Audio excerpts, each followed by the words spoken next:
Pernah nggak sih Anda berhenti sejenak dan benar-benar mikirin tanah yang kita injak setiap hari? Ternyata, itu bukan sekedar tanah biasa loh. Itu adalah bagian dari sebuah sistem raksasa yang hidup dan ya, terus bergerak. Oke, mari kita bedah bareng-barang lapisan terluar planet kita yang luar biasa ini.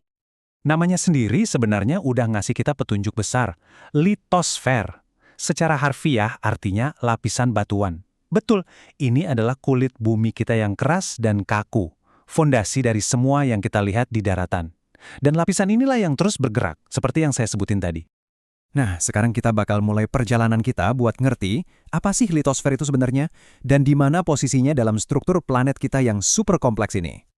Coba bayangin, bumi itu kayak buah persik.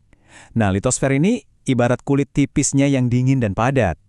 Lapisan ini tuh mencakup seluruh kerak bumi ditambah sedikit bagian paling atas dari mantel yang lebih panas di bawahnya. Tapi ternyata kerak bumi itu nggak seragam loh.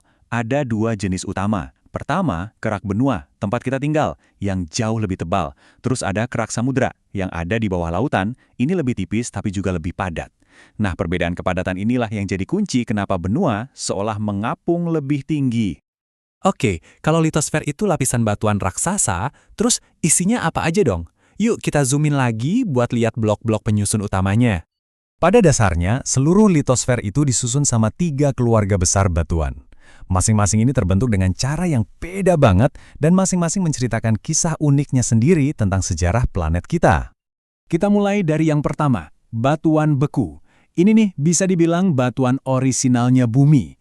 Batuan ini lahir dari panas yang luar biasa dari dalam bumi. Jadi ketika magma atau lava yang cair itu mendingin dan jadi keras, jadilah dia batuan beku. Anda pasti sering lihat kan, granit yang dipakai buat lantai atau meja dapur? Nah, itu dia contoh sempurnanya. Granit itu batuan beku yang mendinginnya pelan banget, jauh di dalam kerak bumi. Makanya kristal-kristalnya bisa terbentuk dengan cantik. Selanjutnya, ada batuan sedimen. Kalau yang ini, anggap aja sebagai batuan hasil daur ulang.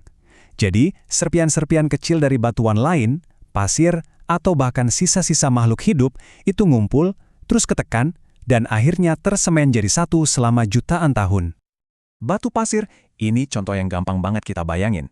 Coba deh, pikirin, jutaan tahun yang lalu, ini tuh cuma butiran-butiran pasir lepas di dasar sungai atau pantai. Tapi seiring waktu, lapisan baru terus numpuk di atasnya, dan tekanan yang luar biasa akhirnya memadatkan butiran-butiran itu jadi batuan kokoh yang kita kenal sekarang. Dan yang terakhir, kita punya batuan metamorf. Ini nih, transformernya dunia batuan. Jadi, ini adalah batuan beku atau sedimen yang udah dimasak dan dipencet abis-abisan jauh di dalam bumi, sampai akhirnya berubah jadi sesuatu yang benar-benar baru. Contoh klasiknya, marmer. Siapa sangka batuan yang indah dan mahal ini aslinya adalah batu kapur, sebuah batuan sedimen biasa yang mengalami metamorfosis gara-gara panas dan tekanan yang dahsyat. Oke, dari batuan, sekarang kita pindah ke aspek litosfer yang paling seru dan paling dinamis. Ternyata, lapisan ini tuh bukan satu cangkang utuh yang diam aja. Nah, ini dia ide kuncinya. Tanah di bawah kaki kita itu sebenarnya bagian dari kepingan puzzle raksasa yang nggak pernah berhenti bergeser. Kepingan-kepingan ini kita sebut sebagai lempeng tektonik, dan mereka ini mengapung di atas lapisan mantel yang lebih lunak di bawahnya. Secara umum, ada 3 cara lempeng-lempeng ini berinteraksi. Pertama, konvergen. Waktu mereka saling tabrakan, ini bisa ngebentuk pegunungan raksasa. Kedua, divergen. Waktu mereka saling menjauh, magma dari bawah naik buat bikin kerak samudra baru. Dan ketiga, transform. Waktu mereka cuma saling bergesekan. Nah, gesekan inilah yang bisa ngelepasin energi dahsyat berupa gempa bumi. Permukaan bumi yang kita lihat sehari-hari ini sebenarnya adalah hasil dari sebuah pertarungan abadi antara 2 set kekuatan yang sangat besar. Jadi gini, di satu sisi ada tenaga endogen. Ini kekuatan dari dalam bumi yang kerjanya membangun, mendorong ke atas, bikin gunung. Di sisi lain ada tenaga eksogen, kekuatan dari luar kayak air dan angin, yang kerjanya mengikis dan meratakan kembali. Jadi ini kayak tarik tambang kosmik yang nggak pernah berhenti. Tenaga endogen ini ibaratnya arsitek utama planet kita. Ada tektonisme, yaitu pergerakan lempeng yang pelan tapi kuat banget yang bisa melipat kerak bumi jadi pegunungan.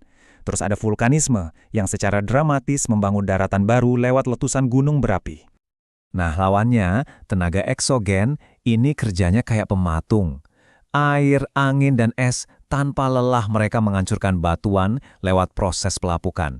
Terus, serpihannya diangkut lewat erosi dan akhirnya diendapkan di tempat lain sebagai sedimen. Proses inilah yang membentuk delta dan dataran rendah.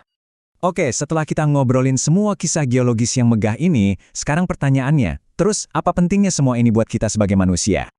Wah, penting banget. Pertama, litosfer itu adalah gudang harta kita. Dari perutnya lah kita menambang mineral dan bahan bakar. Kedua, ya simple aja, ini adalah panggung kehidupan kita, tempat kita dan semua makhluk darat tinggal. Dan yang ketiga yang sering kita lupakan, proses pelapukan batuan inilah yang menciptakan tanah subur, dasar dari semua pertanian yang ngasih kita makan. Jadi, pada akhirnya, poin terpenting yang harus kita ingat adalah tanah yang kita injak ini bukan sesuatu yang statis. Ini adalah bagian dari sistem yang hidup, aktif, dan sangat krusial yang terus-menerus berubah dan membentuk dunia di sekitar kita. Nah, ini meninggalkan kita dengan sebuah pertanyaan penting untuk direnungkan. Mengingat betapa vital dan dinamisnya lapisan ini, bagaimana kita, sebagai penghuninya, bisa hidup lebih selaras dengan kekuatannya yang luar biasa, dan tentunya memastikan kesehatannya untuk generasi-generasi yang akan datang.